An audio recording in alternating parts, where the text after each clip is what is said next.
Welcome, fellow seekers of challenge and triumph, to the SufferSooner podcast. Join us on a journey where ordinary souls embark on extraordinary endeavors.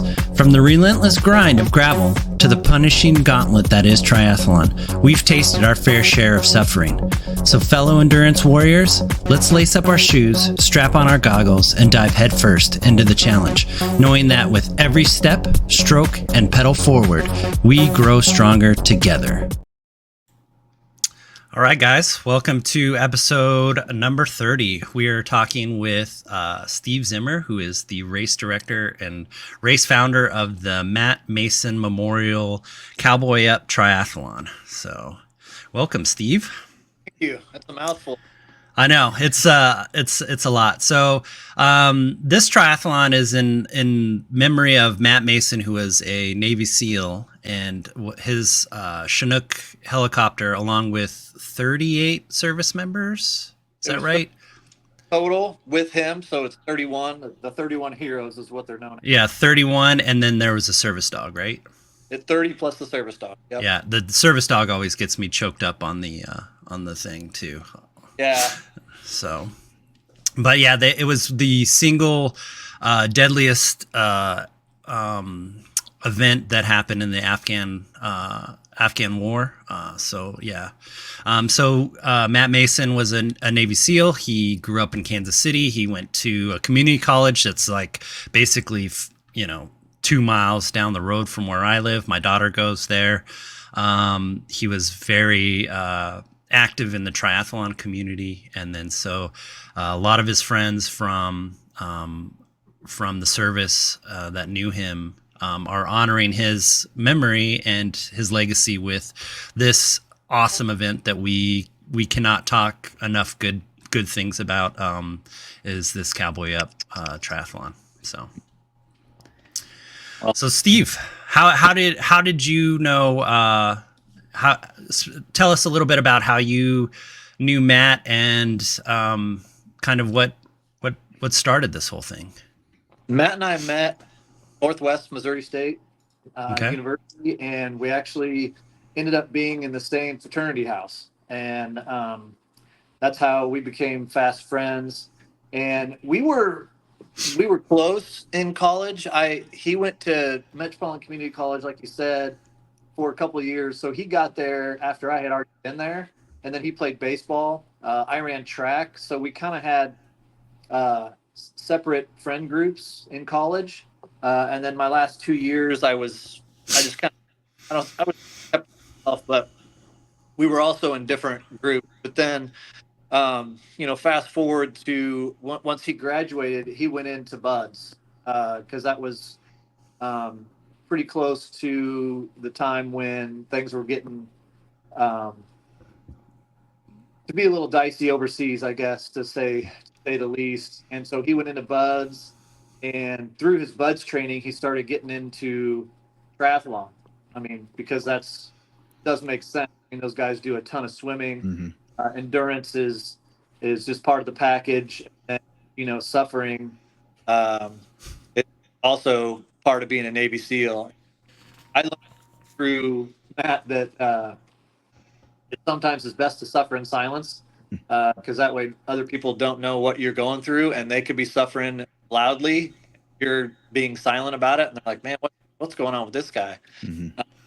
So I actually went out. I remember the moment that I was first introduced to the idea of triathlon. I was in San Diego. He was stationed in Coronado, and I would go out there. I still go out there almost once a year. My godson lives in San Diego, and one of my closest friends. Well, when Matt was stationed out there, I would spend, a good amount of time with Mason, and I'd spend a good amount of time with my godson, Dad, and his family. And this particular night, we were at a cookout at this apartment, and I'm with a bunch of Navy SEALs, man. It was like, guys where you go up and punch them in the face and you break your hand. Yeah. And they're talking about all the different languages they know and all these different workouts that they had done. And I was out on the balcony talking to Mason, and he had already actually gotten hurt pretty seriously in Fallujah. and we can talk about the specifics of that. But it had punctured a lung, it had taken off part of his butt, and then blew off like a bit of his funny bone, which made two of his fingers kind of atrophy, so they were just kind of hanging out. And I was talking about how I was training for a half marathon, and I was, eyeballing a marathon down the road. And he's like, "Man, my brother and I are doing Johnny Mission Triathlon, and you should come out and do that with us." And I was like, "Man, I don't swim very well, man. I'm a runner, ride, but I don't know about." He goes like this. He looks at his arm, and it's just mangled. He goes, "Yeah, I don't swim very well these days either." Yeah. What's your excuse? Now, right? Yeah. You're just like, and this is where Cowboy Up came from. Like Cowboy Up, like go. So, I rented a bike to do my first race. He lent me biking pants to do the race in. Now, little did I know, he totally set me up. So I don't know if you remember the old gel pad. Yeah. But those things will accumulate water like a sponge. And I still have these. I've kept them as a memento, a souvenir. But I came out of the water, guys, and all I had on was no shirt, just those pants. Like he's like, just wear those pants, you'll be fine. Through the whole thing. I come out and they're like falling off. They are so full of water. It's like you pooped your diaper. And fast forward to this race is over. His brother ended up having a flat tire. We saw him on the bike course. He flatted and ended up walking it in. But after the race, he's like, "Hey, how'd those pants work out for you?" So that was my first race. 4 days later, I bought my first time trial bike. It was a Trek Equinox that I still have to this day. It's set up to my Garmin Tech X Neo trainer in my garage, and that's what I do almost all. Drivetrain's still good. The thing's heavy as a brick, but it works. And he and I traveled around the Midwest and did races together for, oh gosh, probably the better part of 7-8 years, I guess. Until we got that terrible news that he had passed. But he'd always come into town, and we'd always get together, and he just wanted to do tries. So we did Tri Zoo, which used to be something else. And I remember going up there. We'd go up there at the crack of dawn. We'd leave that morning and go all the way to Columbia. And we get out one morning. This was probably the second or third race we had done. And we meet one of his buddies there, Orweiler, he's come to our race. He went to Buds with him. And we all get out, and it's freezing cold. And we're like, "Man, this is going to be terrible getting out of the water." Because the swim's inside. Yep. And then Surrey Aquatic Center. And then you come out and get into transition. It's a long run to transition. But, it's usually pretty cold because it's an early race. Well, we're complaining about how cold it is, and then they tell us the story about when they were doing some training in a helicopter and their beards froze solid. And we're like, "All right, Yeah, I guess it's not that cold." One more cool story about that race and Orweiler, and I love to tell the story.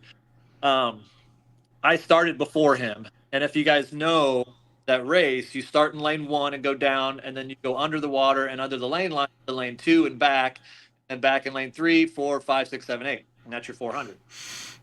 So I get in before Orweiler, and I take off in a time trial, and I'm swimming as fast as I can, which has never been really that good. I'm better than I was 20 years ago, but I was terrible then. And I get to almost the turnaround, and I look down. The pool is 15 feet deep there, and Orweiler's all the way on the bottom. He had swam the whole first 50 underwater. Oh man! Back around, underneath me, comes up on the other side of me, and just takes off. and I didn't see him again. That's just these guys. And Yeah. I did. So Matt had passed, and I had gone back to do that race. I'm standing in line, and there's a guy telling that story Oh about, wow. man, there was this one guy in here this one year. Like, I know that guy. I was in front. He's a Navy SEAL. He's and he came with his family and did our race this year. That's great, Amazing. man. That's so great. SEALs are just a whole different level, aren't they? Like number one, you learn never complain in front of a SEAL because they can top you. Yeah, there's always they've always done something worse, Right. and you're just like, oh, yeah, okay. Yeah. My problems just don't exist. I'm sorry. Right. Yeah. Yeah. A whole different perspective. Yeah. His adversity, he always, when I was around him, I always saw him face adversity with a smile. Like we did Ironman Kansas, the 70.3, which was in Lawrence, and it was I don't know if you guys did it that one year where the storms were really bad and they ended up pulling some people off the course. But anyways, during the swim, we start and it's mass swim, so we're about 500 meters in, and I swim and breathe to my right. I'm a unilateral breathe. Can't do both sides. It makes me dizzy. And so I look over and I'm like, hey.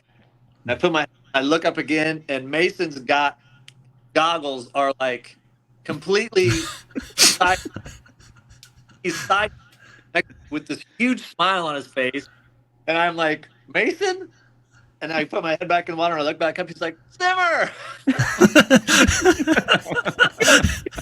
Oh, man. So just I don't know about you guys, but if that's a catastrophe to me, my goggles get.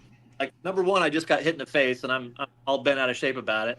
And number two, now I got to figure out how to get this water my face where there's suction. He's just smiling, not joking, not caring. Yeah. I wear contacts, so that's usually my biggest worry is that something will happen with my goggles, and then I will end up not being able to see. So I always, in transition, there's always a spare pair of glasses, so I can still race. But yeah, that's my thing, because I can't see without my glasses. There, you don't want me riding a bike without any kind of vision. Thank you. Fair, just in So yeah, I mean, I love that part. Like, it's just kind of like, just that adversity is just facing it, and just, I think triathlon is one of those sports where you can do all the training and all the prep that you can, and then you can still face adversity that you've just never faced in training. Yeah. And it's just kind of a wild experience, especially when we did Ironman. I gone from, such a high of having a really great swim. Then I was sick to my stomach, and then I solved that problem on the bike, and then I got on the run, and it was so hot I was sick again, and then I had a little headache, and then I just try to fight back from that adversity, and then I was like, finally at the end, I'm like, oh my gosh, okay. Yeah. It wasn't so much about the racing, it was just so much about just problem solving while you're working out type thing. So right, man. Happen. You just got to be ready for it all. Yep. Yeah, it's pretty wild because we like to do the whole SufferSooner thing. Like that's something we used to just say out on our training rides, and it's kind of stuck in why we created the podcast. And it's funny you mentioned the especially with the SEALs, like they just get to the point where nobody likes to suffer, but my goodness, the ability to train yourself mentally, that's what I think impresses me the most with the SEAL mentality is the mental side of what they do and their training is so much more than anything you'll ever see on the physical side. Oh, and yeah. I think people just in general, I wish the general population would just understand that a little bit more, like just through your own day-to-day life, like just ability to train yourself mentally to get past the struggle and to get through that suffer is part of why a lot of us do this too, is like yes, the physical side is great, but man, the mental side, if you can just get through those hurdles, and like Travis said, learn how to problem solve under stress, and society would be a whole lot different if people would look through that lens, wouldn't it? And it's just amazing. Completely. I've said so many times, a race you go through is only unsuccessful if you haven't learned something from it. That's like right. you can perform poorly, be faster or slower, but when you put your head down and go to sleep that night, if you got one little thing that you can avoid next, and I've made a lot of doing triathlons, and endurance racing altogether, ultra marathons and things like that. And so I love to share that stuff with other people, because when I was coming up, triathlon was gaining a lot of steam, but there wasn't a lot of, I wasn't um, exposed to a lot of information along the way. So I just made dumb mistake after dumb mistake until I just kept learning and learning. So anytime I have a chance to talk to somebody, our race or anywhere, about how I can help you not make these mistakes, that's huge for me. I mean, we've been lucky enough to have 2 scholarships, um, one at Metropolitan Community College and then one at North State. And one of the winners, the scholarship, did our race this year. Oh, that's great. Awesome. Name's Taylor Doral. Shout out to Taylor. But she called me and she had a lot of beginner triathlete questions, and we were on the phone for probably an hour, just going through small things like, hey Taylor, when you get in the water, start off slow and get used to it, and then when you get out of the water and you bike, start out slow and get used to it, and and when you start running, psychologically going from a bike where you're going whatever 15-20 miles an hour on average, to then you're running going 7-8 miles an hour average, psychologically, like, I'm going slow, I need to speed up. Well, make sure you're watching yourself, because you can burn out in the first quarter of a mile, half mile runs. So little things like that, what to wear, what to eat, where to put your bike, what to get there, all these things is just what we is second nature first time. And one of the things I love to tell first timers is, you feel this, you feel that, like, what's going on right now, enjoy that anxiety, enjoy that energy, because you'll feel it again, but like, there will never be another first time to do a triathlon. So like, try to step back a little bit and look around and enjoy, and like, just love and embrace those feelings of that energy. And the community, man, like, the triathlon and endurance community by and large are helpful. Like, a lot of us have gone through a lot of the same things. If we see somebody going through it, we have something in our little race belt pack. Like, here, take this. It'll make you better. Or hey, whatever it can be. So I've always been one who has just said, I'll give you all the information I have. If you beat me, that's great. I don't care. At this point, I'm racing myself anyways, and I'm just trying to keep up with my 9-year-old and not have that's what a great attitude. I mean, we talked to a newbie. He was lined up sandwiched right in between me and Danny. And so we talked to him, and he was like, yeah, this is my first sprint. And I was like, I'll enjoy it. Cause I'm like, I did my first sprint and they canceled the swim. And then I took second place cause I'm a better biker runner. And then I was hooked. So enjoy that, you're just, you just enjoy the first time. And he talked to it, and I saw him all over the course all day. So I said hi to him every single time. It's just, and Travis, he had a hell of a day too. He ended up, was top 3 age group. He was pretty high. Yeah. He was, I think it was like only he was, I think in his 20s, he was young, but it was great to see some young people, because, I can only attest to, what's going around in my little community, and we're only getting older. So it's like, I only see, I see, fewer and fewer of us triathletes out there. So it was good to see somebody younger. Yeah. So. Yeah. All right. One of the reasons we do the distances we do is so it's not super intimidating for people, and so they can, feel like they can get out there. And the relays, get out there and do the relay.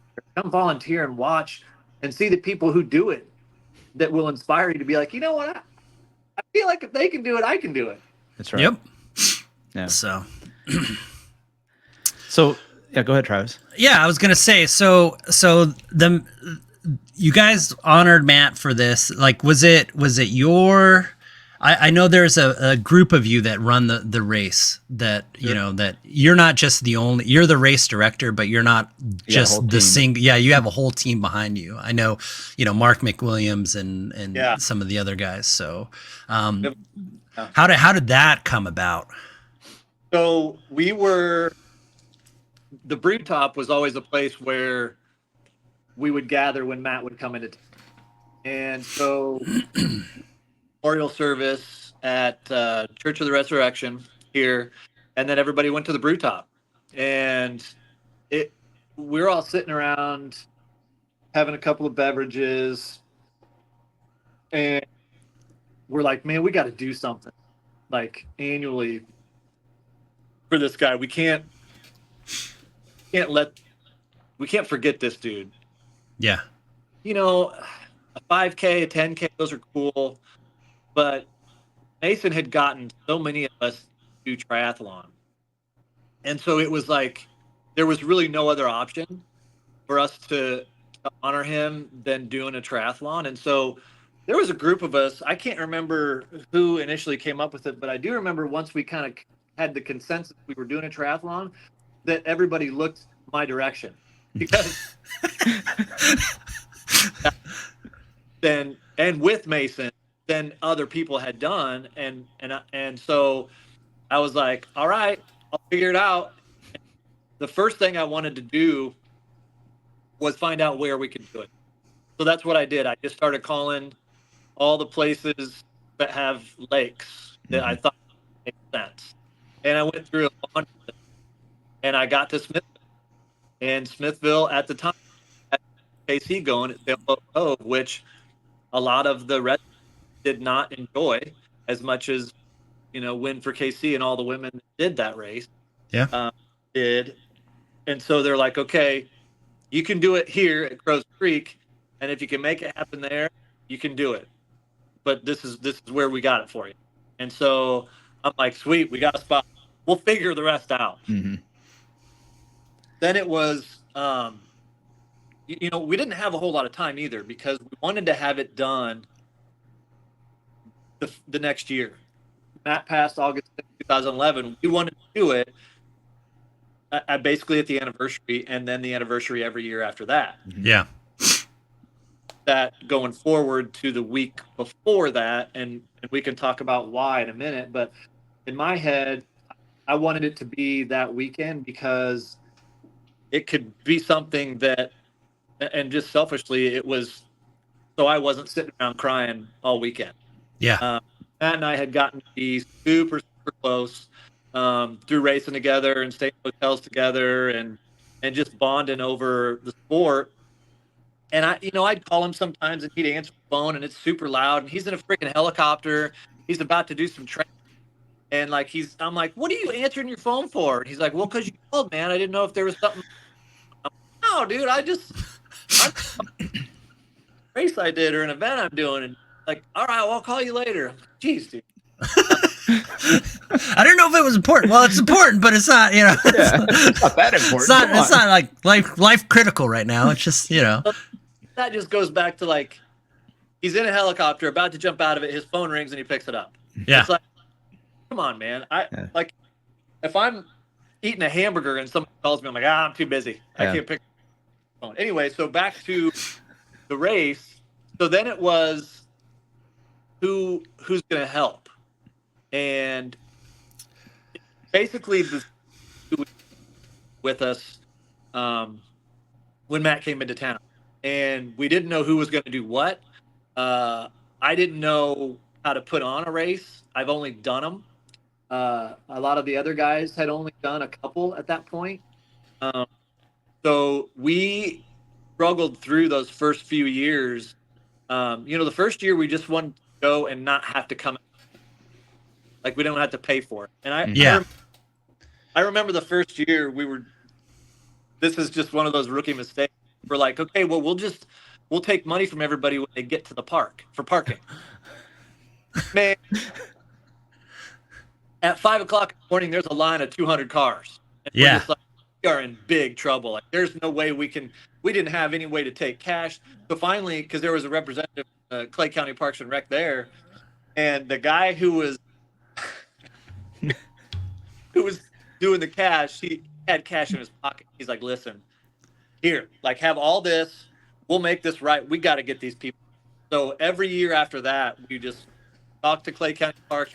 We will give you X amount of dollars for parking. Everybody just comes in at will. Yep. So, like, our oh crap moments. We're trying to get everybody in there, and when you're trying to get in, you don't want line, and so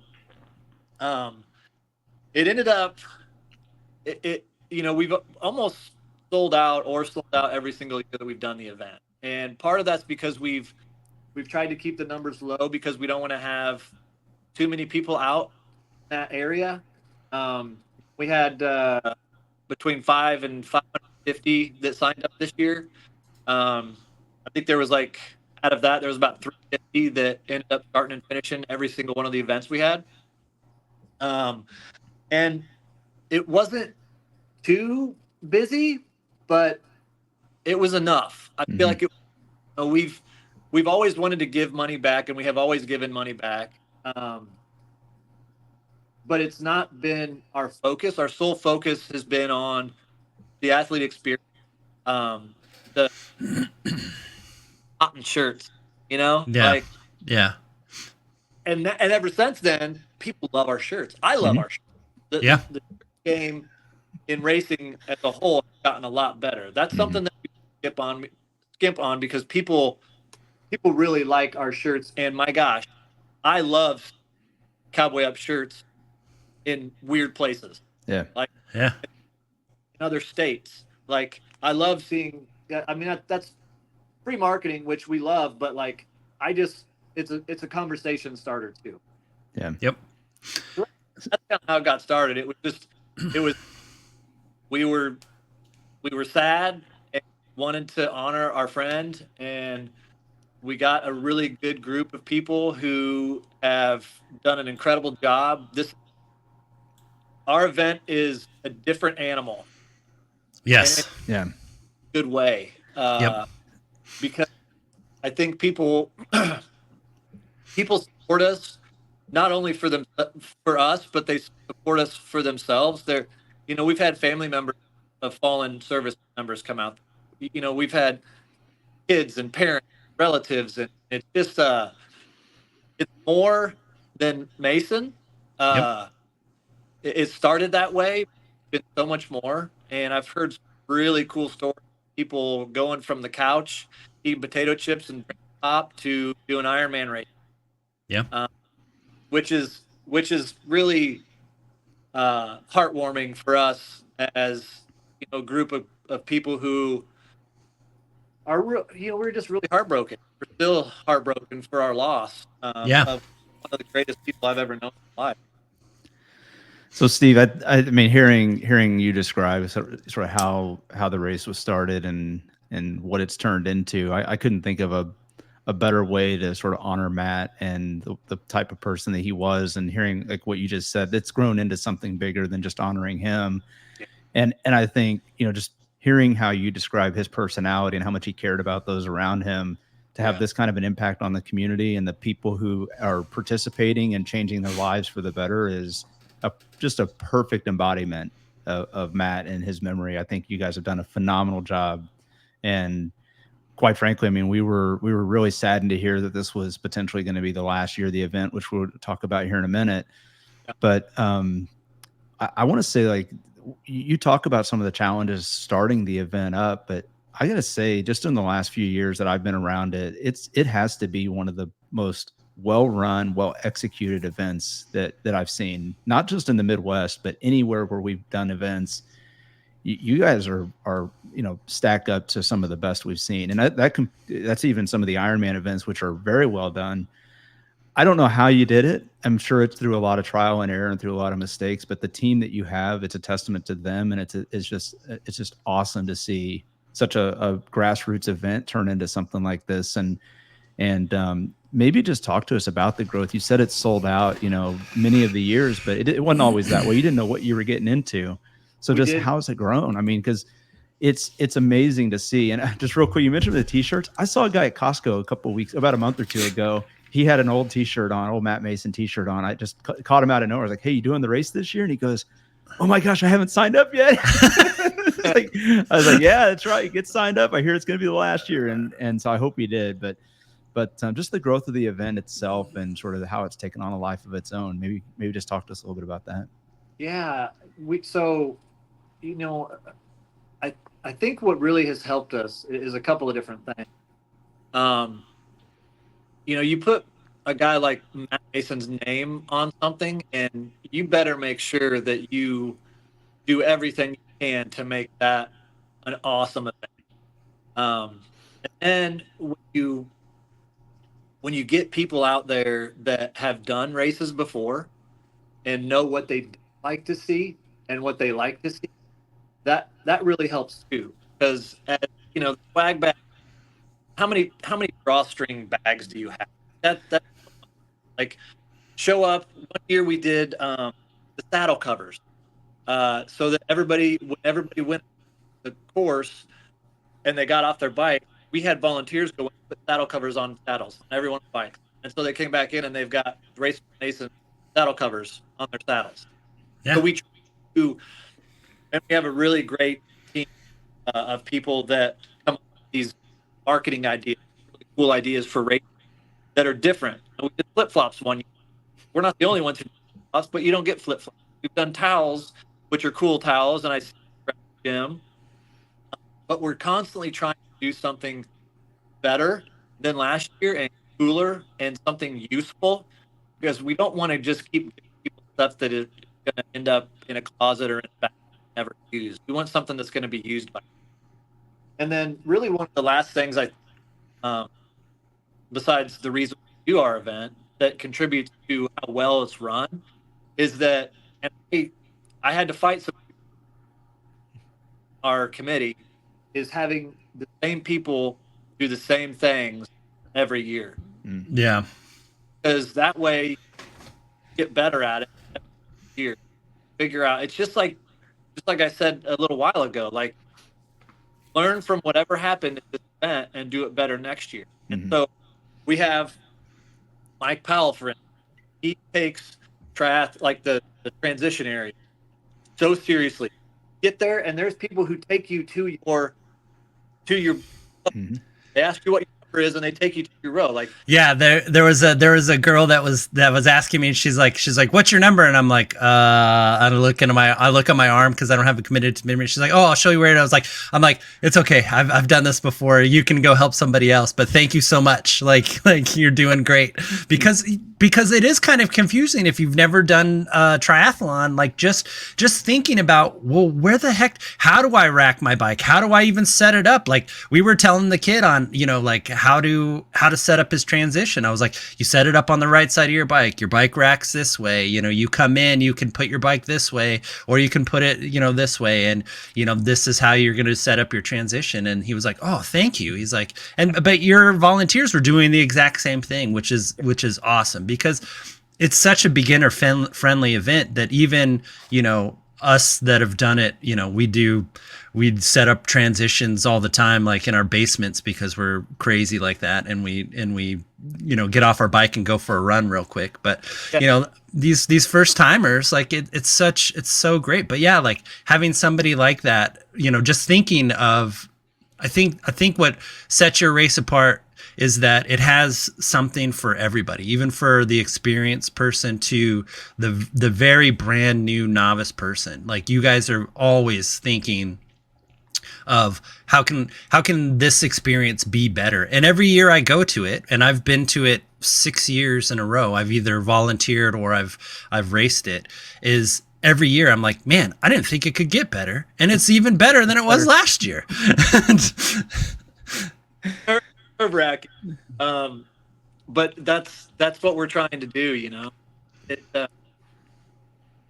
we don't want it to get we don't want to take it for granted. We don't want to take our athletes for granted. We don't want to take our volunteers for granted. We,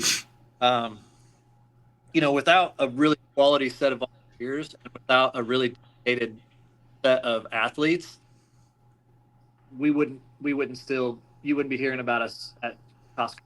Yeah. We wouldn't be in the show, and we wouldn't have come back from not doing it in the future because people were like, you have to keep there. Why are you stopping? You can't important to too many people. Yeah.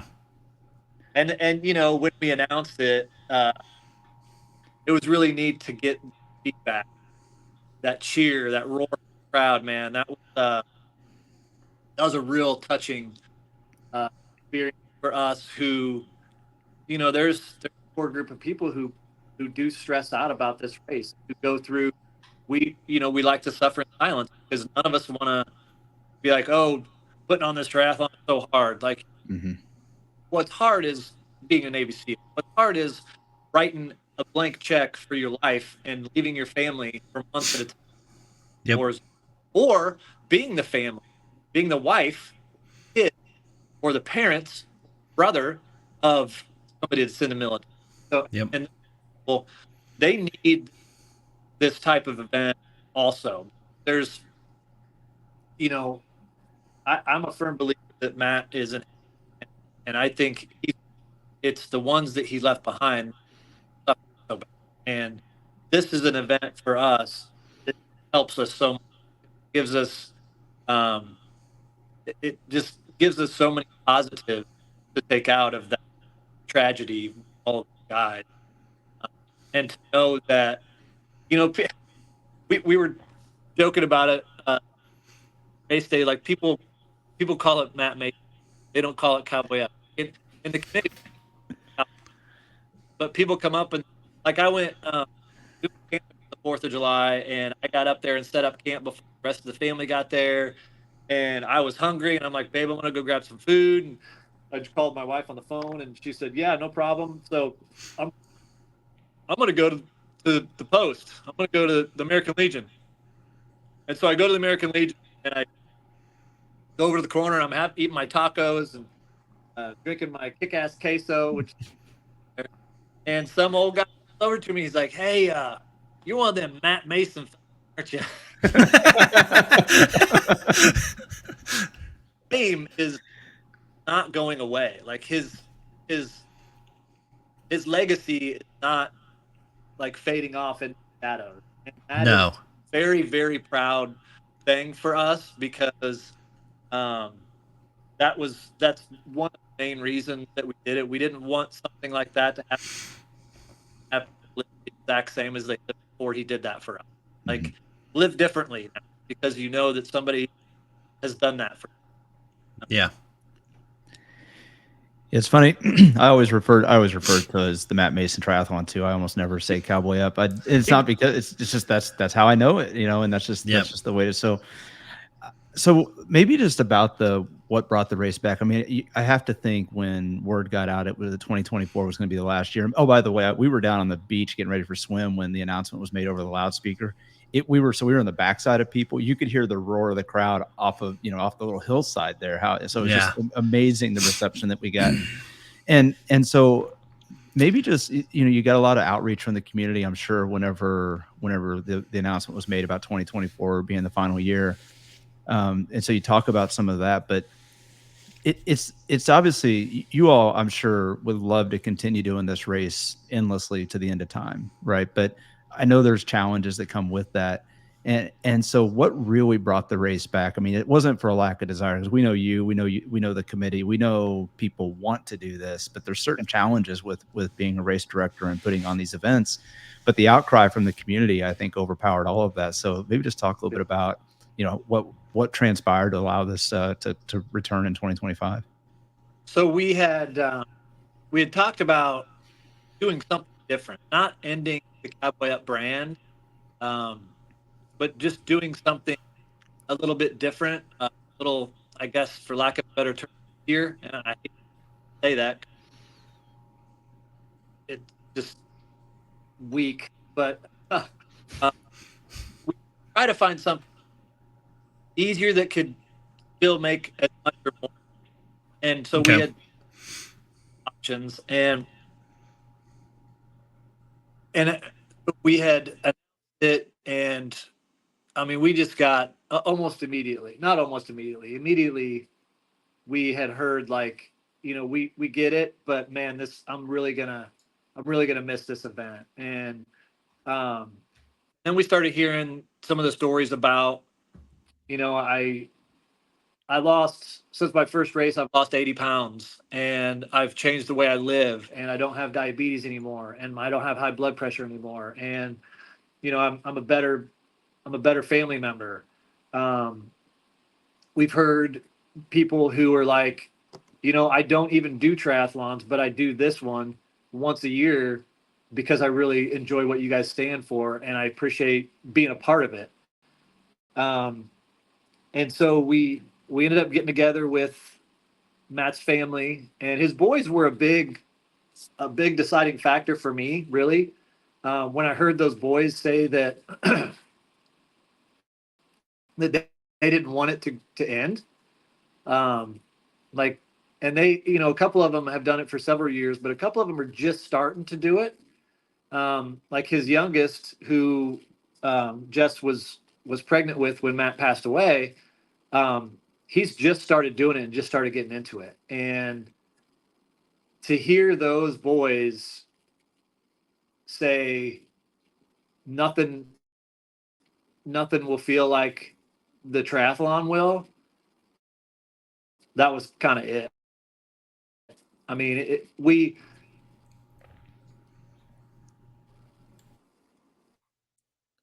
I feel like if they hadn't been vocal about it, that maybe we would have still tried to do something else. But when,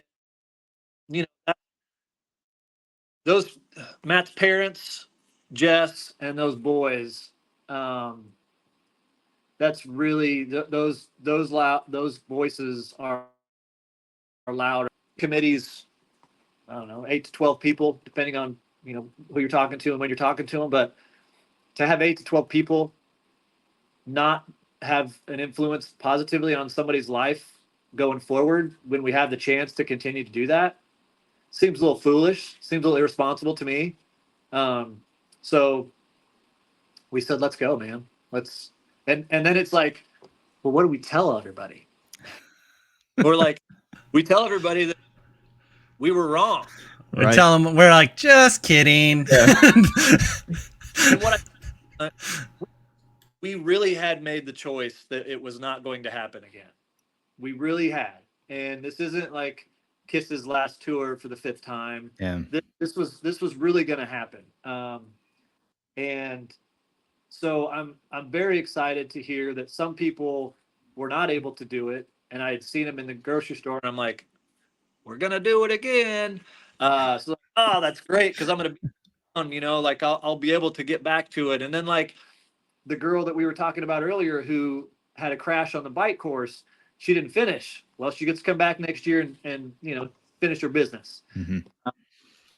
So it's that was really, that's a long answer to a short question, but it deserves that long answer because it's been something, I've been a part of a lot of pretty cool things in my life. I've been really lucky that way. And this is one of the coolest, one of the most impactful things I can be a part of. And, I'm the race director, which a lot of people think that's a big deal. And I guess the title's a big deal, but like, I'm no more qualified to be a race director than either of you. I have been lucky to have an incredibly blessed amount of people who come out. 150 volunteers for a triathlon. Like, come on, you guys. Yeah, it's crazy, the involvement and the fact that like everybody that I ever talked to somehow knows about this event. The community, like Danny was saying, like I wear my shirt around, like people know what we do. Like they're like, oh yeah, that's that triathlon up in Smithville, and you're like, yeah, Yeah, I did it. They're like, did you do that or did you just volunteer for that? And I'm like, I did it. And they're like, well, good for you, son. And I'm like, thanks, man. I mean, it's just like you'll be walking through and you won't even realize you have the shirt on and people will start talking to you about it. So it's one of these things that's in the community. Like I've brought my children to it. They love it. You know, it's just one of these things. Like I couldn't when you guys announced that it was the last year, I couldn't fathom that it was going away. Yeah. So yeah, it was tough for us to sort of accept it. And, and, like I said, I mean, just knowing how many people we've talked to, Travis, over the last, several months leading up to the event, and how many people had the same reaction, like, oh my gosh, it can't be the last one, you know? it can't be the last one. We can't. So needless to say, I mean, we were ecstatic when we found out for 2025, we get to come back, do it again. And quite honestly, I personally need this because I need redemption on the swim course. I recapped my race last week, and the swim was not kind to me. You talked earlier about Matt, you know, swimming with his goggles all sideways and everything.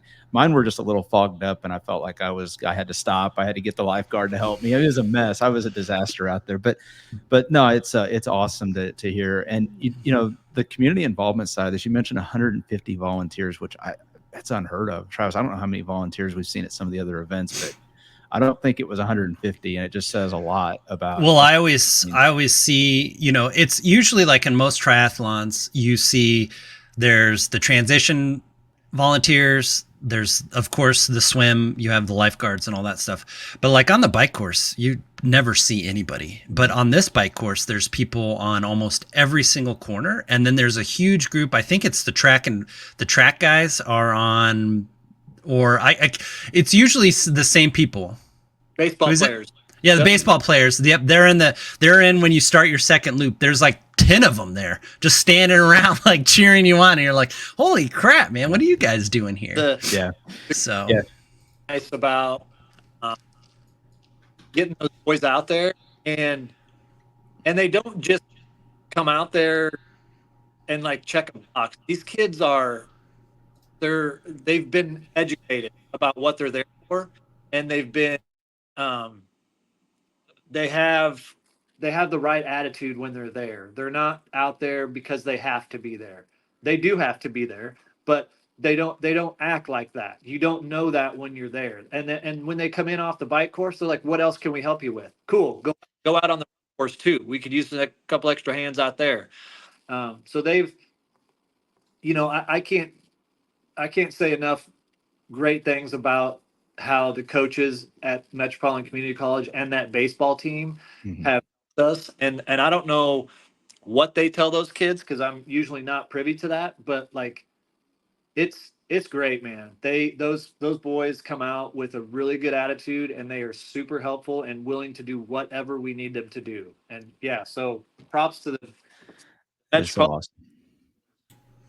yeah, I mean, I had kids fighting over like who was going to give me water on the run. They're like, he looked at me. Yeah, I mean, he's getting my water. Like, get away from me. Like, you know, just like I'm like, I need 2 glasses of water. I don't care who it's from. Like, I'm about ready to throw up. So like, I mean, I know I'm looking like, you know, like a stoic person, but I am suffering on this run for sure. Travis is anything but graceful on the run. Let's just I do not look graceful running at all. Yeah, it looks horrible. Oh my gosh. Oh wow. So Steve, you shared a number of stories. Any other really good stories from? Gosh, it's been 12 years. Isn't that crazy? 12 years of doing the event, right? 12, 13 years. So it is. Right. We've changed the course a couple of times. I can't remember which year it was exactly, but there was a really rough storm that came through. And this was back when we had Ultramax as our timing company, which was, you know, pre-COVID, obviously. And they had an awning on their big timing trailer. And this wind just ripped the awning right off the timing trailer. Like, it was a severe storm that came flying through there. And you know, I've printed off all these contingency plans of, you know, what happens if there's lightning, how long do you have to wait until after the lightning, when do you decide that you need to make a choice to not be in the water and to go out on the bike? And at what point is the bike, is it too dicey to even get out on the bike course? And then what, when do you make this choice? And we ended up doing a 5K that year. And it was, I probably waited a little too long to see if the storm was going to pass. But by that point, we decided that we were just going to do the 5K for the people who were left. A lot of people had already gone home, which I completely get. Because we had to hunker down. I remember my parents were there, and we had to get into a van, their van. They've always had conversion vans in my family. We were all hunkered. There's like 8 of us just hanging out in the van. It's just like swaying back and forth because there's so much wind through. And I'm just like, what are we going to do? What are we going to do? And so finally, I'm like, we're do it. Let's go. That's awesome. Yeah. So, yeah. I know you guys added a longer course too. Have you? And then you said you've changed the course. I think the run course has changed a couple of times. Are you guys settled on as far as the directions of how the course is laid out now? Yeah. Sorry, It's all good. my wife keeps texting.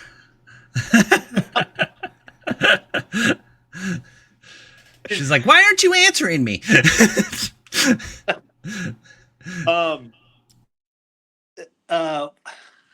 Help me out. What'd you say again? So I know there's the course changes. Yes. Yeah. So I'm glad you asked that, because we are talking about not changing the course, but adding something to the course this year. We're probably not going to change anything that you see from the triathlon perspective. The swim's going to be where it is. It's going to be the same distances. Bike course is going to be the same. We don't have a whole lot of places we can go out there. Unfortunately, that's why you got to do 4 laps on the long course, which is annoying, but we're making use of what we got. And the bike or the run.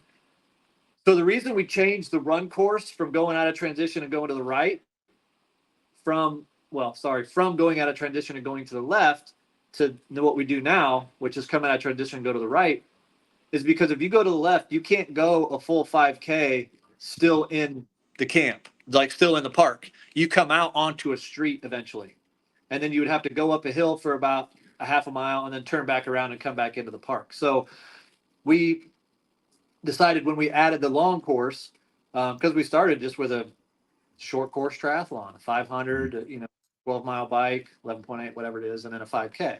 And we heard from so many people, you need to add a longer course. And so we did that, but we just needed to change it to go the other direction, which I personally like the other direction better. I like what we do now better. Mm-hmm. It's beautiful. Mark Williams and I ran it Friday morning. And I love that course. It's great. There's a couple spots where it gets a little hot, a little stagnant, not a whole lot of air going through there, but I love it. It's right there by the water too. But so I don't see us changing it. I don't see us adding any more distance. What I do see is the possibility of adding a duathlon for this next year. What I see that to look like is just the short course to start out with. So that would probably look like a 1.5 mile run with the same bike as the short course, and then a 5K run at the end. So run, bike, run, let's duathlon. And see how that goes. If it's popular and we get the same feedback as we got years ago, and they're like, hey, that was cute. I think maybe you could make it a little longer, then we will. At that point, we could do both courses, that one. And then in my mind, the first run would be a 5K. Then we do the long course bike, which would be, that 18 miles. And then the 10K as your second run. I also see, and I'm going to propose to the group when we talk coming up here real soon, adding a 5K and a 10K the night before. Everything's be set up already. It won't be much more for the timing group. It'll just be a little bit more for volunteers, but it's just a 5K and a 10K.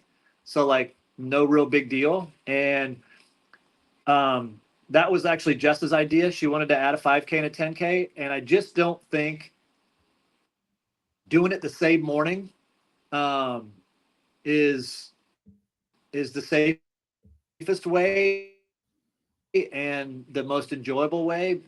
For one, if you're, and I'm not trying to say do just a 5K, but if you're doing a 5K and it takes you, we'll say 25 minutes, 30 minutes, whatever it takes you to do a 5K, are you going to drive all the way up to Smithville if you're, from, I don't know, downtown or even further south, Overland Park or something, or out Lenexa, Shawnee, wherever? You're going to drive to Smithville to get there by 6:45 for the roads to close, to do a 30-minute run, to then wait around until the roads open, and then you get to go home. Like I feel like that's a bit of a stretch to ask of people. And so I think that we would have more participation if we did like a twilight run, like maybe an 8 o'clock run, 5K, 10K. Start the 10K at 8 o'clock, start the 5K at 8:10, or the other way around. I'm not sure. We'll find that out. And then that was, so the race, adding the 5K, 10K itself was Jess's idea. Doing the twilight run was Mark McWilliams' idea. So this is where, yeah, I'm the race director, but that's by default. That's because nobody else would do it, and I did. I don't have all the good ideas. I try to keep us on task. I try to make sure that I dot all the I's and cross all the T's for USAT to make sure we have the proper insurance. I do a lot of the paperwork with the Army Corps of Engineers and Clay County Parks and Rec, and correspond with a lot of our athletes and sponsors. And when people come and ask me questions, you guys, sometimes sometimes it's just whatever makes sense. So we have the craziest questions sometimes. So Mark and I did the run on Friday, and we were waiting for the porta potties to get delivered. And this guy comes up, and he said that he had been having problems with his Achilles, and that he wanted to do the run course on a row machine.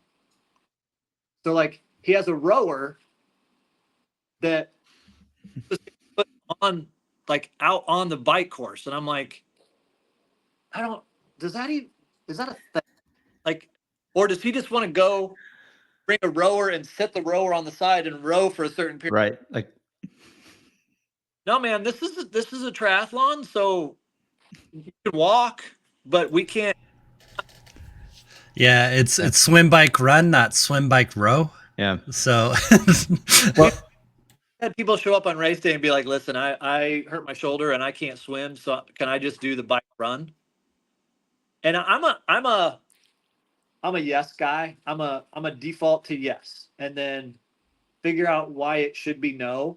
Normally it's no because of safety. And so for that question, I say, all right, you're here.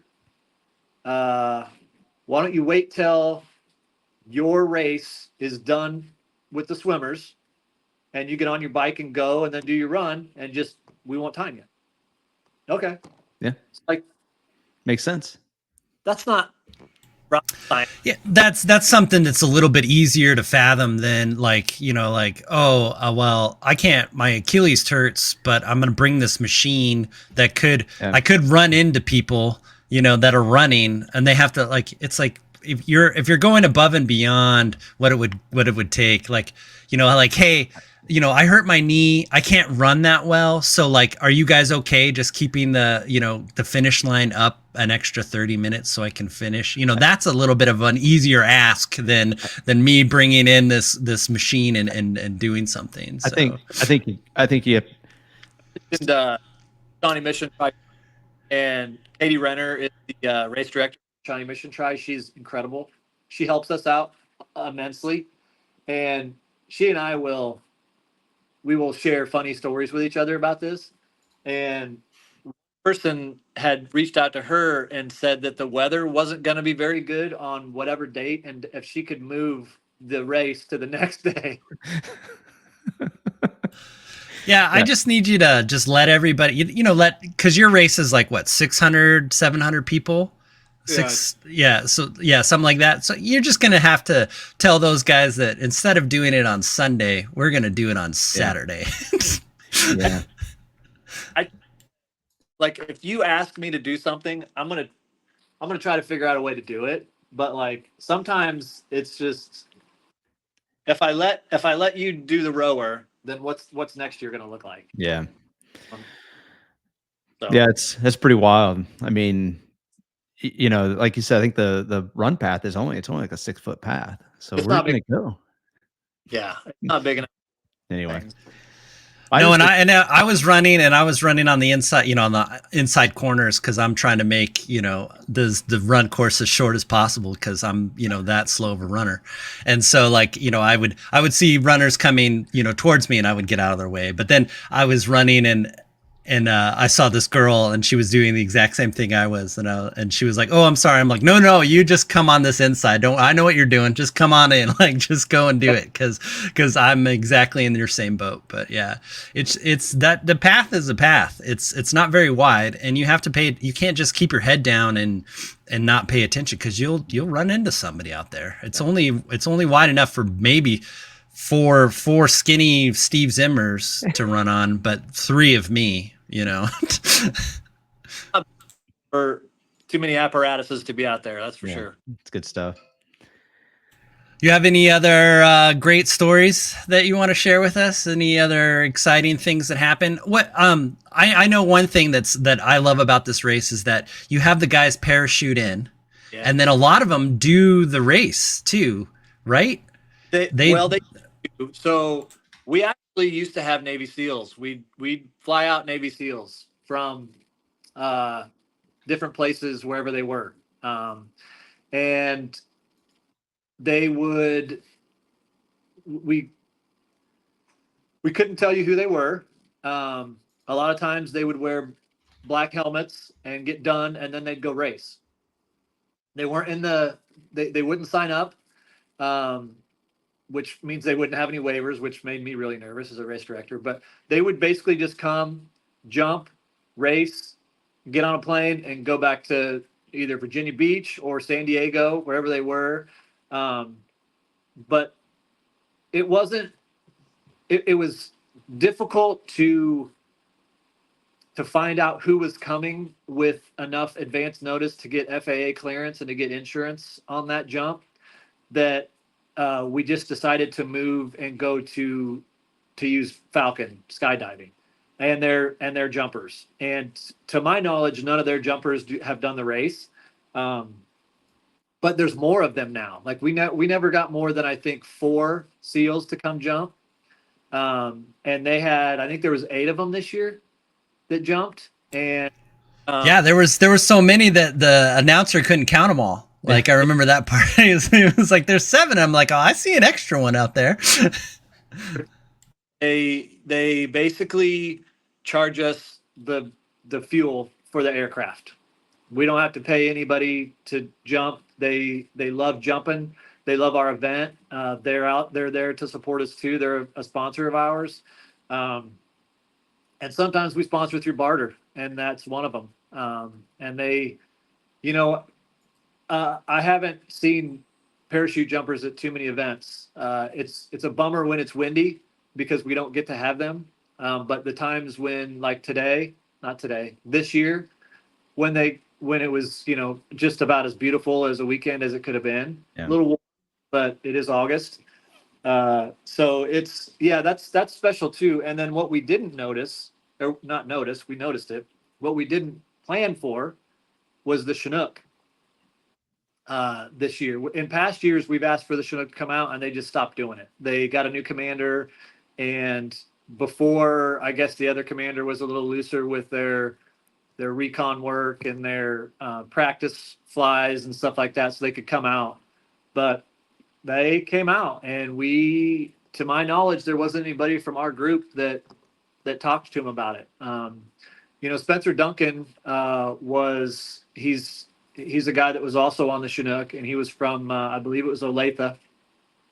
They've been doing a 5K down there for him for a while, And for a while, they did it at New Century Air Force Base, which is where there's, I think, 10 to 12 Chinooks.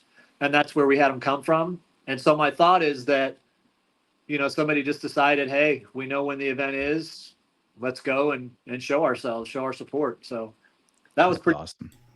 Yeah, that was really cool. I was like, it's not often that you, especially if you don't live next to a military base or something like that. I mean, I used to live in Albuquerque, and there's a bunch of C-130s take off. They do a lot of their check flights from there, so they do a lot of touch and goes and stuff. And it's a very distinct sound, and the Ospreys came out of there too. And so, but when I was like running on the course, I was like, is that a helicopter? And then I look and I was like, holy crap, that's a Chinook up there. I'm like, oh my gosh. I'm like, that is, I didn't think anything of it other than that maybe it was a coincidence, but I mean, I thought that was just amazing just to kind of, see, anytime you can see some of that stuff in real life. Mm-hmm. I've worked on some test sites and stuff, and I've seen, the stealth bomber, and I've seen B-52s and stuff like that. Anytime you can see any of that stuff in action, you're just like, oh my gosh, that's just crazy, So yeah, I was on the bike course when the Chinook went by. I saw it out of the corner of my eye, and I'm like, I'm not sure how I saw it, because your heart rate was at about 195 beats per minute, and I had this tunnel vision going. But I heard the Chinook, and I see it out of the corner of my eye. I'm like, you start to get that chill down the spine, because I mean, it brings a whole different level to the race. Like, totally unexpected. It was awesome. That was great. Yeah, it's a little ironic that there was the 31 heroes, and when we started, there was, a 5K, which is 3.1 miles. So every 10th of a mile, we put a picture of another one of the heroes, and so that's where that started, and that's why, it's a bummer for the long course racers, because they don't get to see those pictures, past the short course. But we want to make sure everybody gets to see them. And so that's why we put them on the short course. And my wife and I have taken them out there. I would say, I don't remember a year when she and I weren't the two that actually took them out, either in my truck or on a golf cart or a UTV or an ATV or something. And we put them in the ground and we say a prayer for them, and we move to the next one. And we put it in the ground, we say a prayer for them, and we look at them, and it's that's a tough exercise to go through. And then I don't know if you have noticed, Matt his picture is right there coming up the finisher's chute, and there's all flags around him. Well, we put 31 flags around him, and it's to represent every one of them that were on the Chinook. So it's we try to be intentional about just about everything that we do out there, and respectful at the same time. So I'm really happy to be able to be a part of it and to be able to continue having it go on, because it wasn't something that there was a lot of people that were not ready for it to end. And so that it was really cool. I don't know what other races go through when they end, but I think they usually end because of lack of participation. And that certainly wasn't the case for us. Our participation hadn't fallen off like participation in triathlon has over the 10 years, 13 years we've been doing it. So it's special, man. It's a different kind of thing. Do you mind if I get my wife while she's Sure here to pick me up? Yeah, I think I think I said it a minute ago. I mean, this is the perfect embodiment and way to honor Matt and all 31 service members. It's just again a testament to you, your team, all the people that are involved in it, the volunteers, top to bottom. It's so awesome, and it's awesome. 25, it's going to be back, and I hope that's not the last year either. I hope it just keeps going on, and I can tell you there's going to be no shortage of support. If that tough decision ever comes back at you again, there's never going to be shortage of support. We won't. I can tell you that 2025 won't be the last year if I can do anything about it. That's right. I've told a lot of people that as long as there's breath in my lungs, that we're going to go forward with it. Yeah. Yeah, it's just one of those events, and you know, I don't speak. You know, every race that we do enjoy. You know, the race directors, and you know, we really appreciate what you guys are doing, because it's, you know, a lot of times people just don't do the you know, you hear a lot of the negative side of it, and all I ever hear from this race is always positive. So it is one of the, you know, one of the races that I feel is probably like the best run, the best, you know, one of the best triathlons I've ever done out of, I don't know, the hundreds of triathlons I've probably done. You know, there's very few that I remember, and I'm like, this one I always remember. Well, thank So. you. It means a lot, especially, you know, we like the first timers for sure, but like when you have somebody who's been doing it for a lot of years in a lot of different places and a lot of different venues with a lot of resources, some with more resources than we do. I think we do pretty good with the resources that we have, but Yeah. it's really good to hear that. Yep. So, again, there's the there first you go. lady of triathlon. There we There go. you go. She's like, oh, great. So you can sign up now, everybody who's listening to this. You can sign up for 2025 right now if you want. You can go and register, right? Yeah. I think it's live. Not it was, but it's not now. We're gonna Okay. wait. We're gonna put a. I don't know when it's gonna be live. At least September 1st, and we're gonna do early bird pricing for it. Okay. We're gonna check. We got a meeting on the 19th of this month where we're gonna go over the 5K, the 10K, the duathlon, and then what pricing is gonna be, when pricing happen. And then solidify the date. It's most likely going to be July 27th.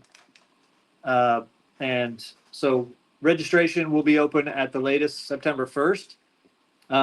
But we will have something out on our Facebook page if it happens before. And I'm hoping that it'll happen before. I'm really anxious to get as many people signed up as soon as we can. Yeah, that's awesome. And then another thing that you guys do too that I've noticed, you guys actually help pave the road into the campground. Is that correct? Well, we certainly we influenced that decision. We asked Because I've ridden on it before it was paved, and there was I was kind of worried that I would flat, and then there was I remember just bunch of yellow or orange spray paint all over all the potholes. So I am forever thankful when a race can upgrade the road.